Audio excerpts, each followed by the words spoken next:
I will tell you that the task force report came out on yesterday.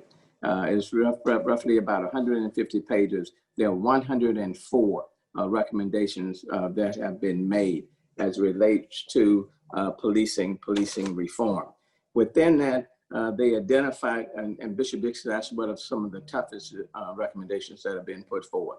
I would say that it is calling for a total rehaul of the Independent Police Oversight Board that's currently in existence.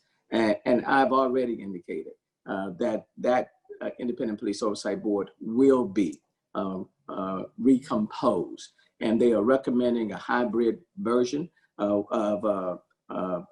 like an investigative administrative paid staff, along with community volunteer members, a hybrid combination.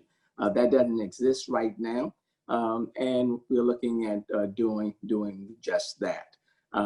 It calls for a greater independence from, in a sense, from HPD. And at the same time, it says that this Independent Police Oversight Board should be allowed to take complaints from the citizens themselves directly from them.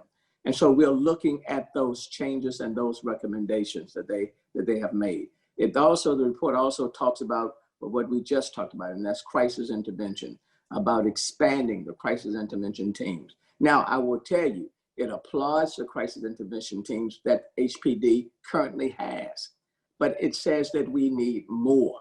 It needs to be 24/7. We need to make sure that we have those specialized staffing to go right along with HPD, such that HPD shouldn't be the initial response to many of these social calls or mental behavioral calls. And I agree with that. Now, several of these recommendations are going to be very costly. So it's not a report that's just coming to the mayor and city council. It's also a report that's being given to the city of Houston, because the city has to also be willing to invest in these initiatives that will reform the police department and our way of policing for the better. It's not an indictment of HPD. It recognizes the importance of HPD, but it also recognizes that we can do things substantially.